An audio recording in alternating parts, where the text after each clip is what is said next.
How Vader made his first lightsaber. In order to become a fully fledged Sith Lord, Anakin Skywalker had a long way to go. Most importantly, he had to bleed a kyber crystal in order to turn it red, and be a proper weapon befitting of the Sith. Though already donning his new armor and moniker, Darth Vader had been sent to a place that he only knew through pain and suffering, Mustafar. How could he craft his soon-to-be legendary weapon in such a volatile place? And what memories were about to greet him during the process? Only weeks after being defeated by his former master, Obi-Wan Kenobi, Vader's unmarked Imperial shuttle screeched toward the red and black planet. Far into the Outer Rim, his pilgrimage to the planet of Mustafar was a journey that precious little others would dare to make. But Vader, having fought a significant life-changing battle there, showed no hesitation. At least none to his master. Communicating via hologram on the ship, the soon-to-be Sith Lord patiently listened as Sidious explained the process of how to manipulate a once Jedi-owned lightsaber to a Sith's will. It was an insidious process that stripped the weapon away from any connection to the light side, and fueled it with anger and hate, the same emotions that all Sith burdened themselves with. As he landed the shuttle, Vader realized the incredible poignance of completing such an important step on this specific planet. As Palpatine put it, "From the site of your greatest defeat, you shall rise, strong, unbroken, powerful." Eventually setting down amongst the violently spewing lava and plumes of thick black smoke, Darth Vader was drawn to this place. The dark side was calling him, luring him. In fact, the planet was flowing with dark side energy. Before his arrival, Vader was informed that underneath the surface of Mustafar, there was a locus for Sith, a natural magnet for their forces. Vader was in a truly evil place. Flicks of lava splashed around his ship once it settled on a rock ridge. Beneath him, rivers of molten volcanic discharge spewed and forked around jagged rocks. His master's voice remained in his head, echoing the torment he was about to face in order to progress in his training. Having acquired Master Kirik Infala's green saber in battle, he cautiously stepped out of his ship and onto the all-too-familiar rocky surface.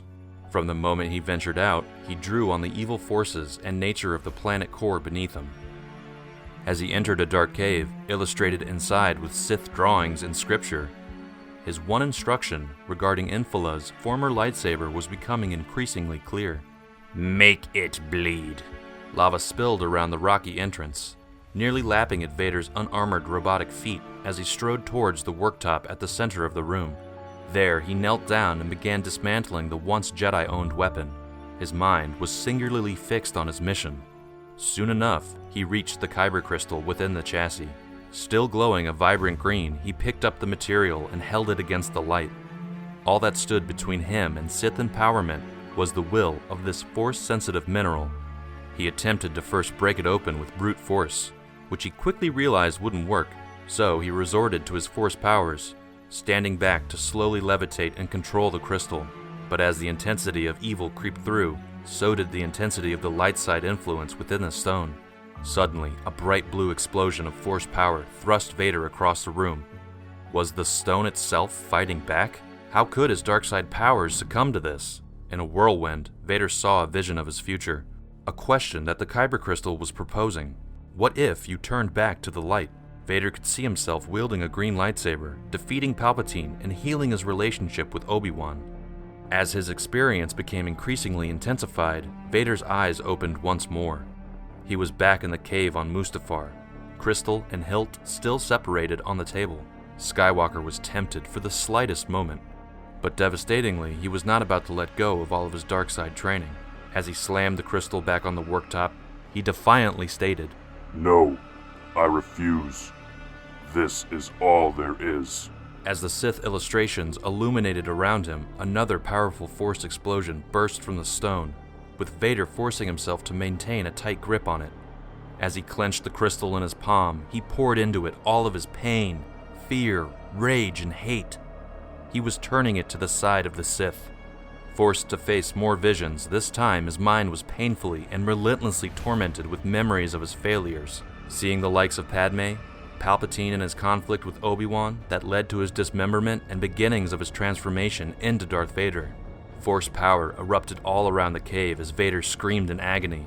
All his dark side emotions were bending the will of the once Jedi-owned crystal, infusing it with a blood-red colored blade. This was Vader's path.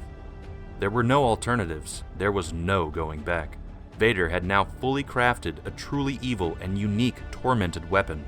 To him, the lightsaber he once wielded as Anakin Skywalker was long gone. Even if it remained intact, it had no meaning. It was a relic from a past life as far as he was concerned. He looked on to a different future. A darker future. A more violent fate that awaited him as a Dark Lord of the Sith.